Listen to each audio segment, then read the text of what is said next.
பண்ணுவோம் 500 ரூபா கட்டினா தான் ஸ்கேன் எடுப்பேங்கிறாரு. கேட்டால் வந்துட்டு கவர்மெண்ட் ஹாஸ்பிட்டல் அப்படி தாங்க மண்டையில் அடி பாருங்க எப்படி பாருங்க நீங்கள் பாருங்க. கேட்டால் கேமரா இருக்காமா, கேட்டால் கவர்மெண்ட் ஹாஸ்பிட்டலாமா 500 ரூபா கட்டினா தான் பணம் எடுப்பேங்கிறாரு. இவர் வந்துட்டு லேபருங்களாமா, இங்கே வந்துட்டு லேபராமா, அங்கே ஒரு கேமரா இருக்காமா, இவங்க வந்துட்டு இதுங்களாமாங்க சார். நீங்களே வேணால் பார்த்துக்கோங்க. இவங்க தான் வந்துட்டு கவர்மெண்ட்டில் வந்து வேலை செய்வாங்களாமாங்க சார். வந்து சம்பளம் வாங்கிட்டு 500 ரூபா வந்து பணம் எடுத்துட்டு இவங்க தான் வந்துட்டு இது பண்ணுவாங்க சார், ஸ்கேன் எடுப்பாங்களாமா சார். பரவாயில்ல, போலீஸாருந்து இருந்துட்டு போகிறாரு, அது ஒன்றும் பிரச்சனை இல்லை. இது மாதிரி வந்து கவர்மெண்ட் நடக்குதுங்களாமா. 500 ரூபா வந்துட்டு கேட்டால் எடுத்து இது பண்ணுவாங்களாமாங்க சார். சரிங்களாங்க சார். கேட்டால் வந்துட்டு நம்மளை வந்து இப்படிங்கிறாருங்க சார்.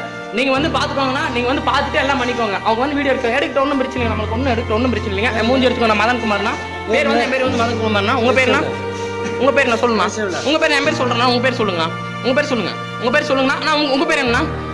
ஆனால் உங்கள் பேர் என்ன? நான் சொல்கிறேன்னா அவர் போலீஸ் சார். நான் சொல்கிறேன் சார், என் பேர் வந்து மதன்குமார் சார். நான் சொல்லிட்டு உங்கள் பேர் சொல்லுங்கள் சார். உங்கள் பேர் சொல்லுங்க. இது கவர்மெண்ட் ஹாஸ்பிட்டலுங்க. 500 ரூபா எடுத்தாதான் மண்டையில் வந்து குச்சி இறங்கி இருக்கு. நீங்கள் பாருங்க, பொதுமக்களை நீங்கள் பாருங்க, மண்டையில் வந்து குச்சி இறங்கி இருக்கு. இதுக்கு மேலே வந்துட்டு ஒரு ஸ்கேன் எடுக்காம 500 ரூபா எடுத்தாதான் கட்டுவீங்கிறவங்க. நான் வந்ததுக்கப்புறம் ஒரு 500 ரூபா கொடுத்ததுக்கு அப்புறம் தான் இவர் வந்து எங்கள் அண்ணங்கார நான் 500 ரூபா கொடுத்ததுக்கு அப்புறம் தான் இவங்க வந்து வேலை செய்வேன்னு சொல்றாங்க. அது எப்படி தவறான செயல் தான். சரிங்களா? இங்க பாருங்க சார், இவங்க தான் கவர்மெண்ட் ஹாஸ்பிட்டல், வேற ஒன்றும் கிடையாது. அவசர சிகிச்சை இதுதான். சரிங்களா? குச்சி எப்படி நிக்குது? இவங்க ஒரு மனசாட்சி மேம் இப்படிதான் இருப்பாங்களா? நீங்க வந்து சொல்லுங்க. நீங்க எடுக்கணும். அவர் வீடியோ எடுக்கணுங்க. இது வந்து கேட்டிங்கன்னா வந்துட்டு தவறான செயல்னு சொல்றாங்க. பிரைவேட்ல வந்துட்டு நாங்க பார்க்க முடியாதுங்கிறங்காட்டி தான் நாங்க கவர்மெண்ட்டுக்கு வர்றோம். கவர்மெண்ட்டே இப்படி நடந்தா என்னதான் பண்றோம்? குச்சி எப்படி ஏறி இருக்கும் பாருங்க. நீங்க பாருங்க. உயிருக்கு ஏதாவது 6 மணி நேரம் செத்து போட்டுனா என்ன பண்றது? நீங்க சொல்லுங்க பார்க்கலாம். நீங்களே சொல்லுங்க.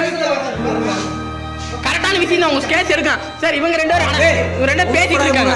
இவங்க ரெண்டு பேரும் பேசிட்டு இருக்காங்க. கேட்டீங்கன்னா வந்து எங்களை வந்து தவறான முறையில் பேசுறாங்க. எதனால பேசுறாங்க நீங்களே சொல்லுங்க பார்க்கலாம். நீங்க பேசாம இருங்கண்ணா. நீங்க சொல்லுங்க. நீங்க பேசாம இருங்கண்ணா. நீ பேசாம இருங்கண்ணா. நீயான பேசாம அவர் பேசுங்கண்ணா. நீங்க பேசுனா நீ சொல்லலாம். கேட்டா வந்துட்டு எதுக்காக இப்படி பேசுறாங்க?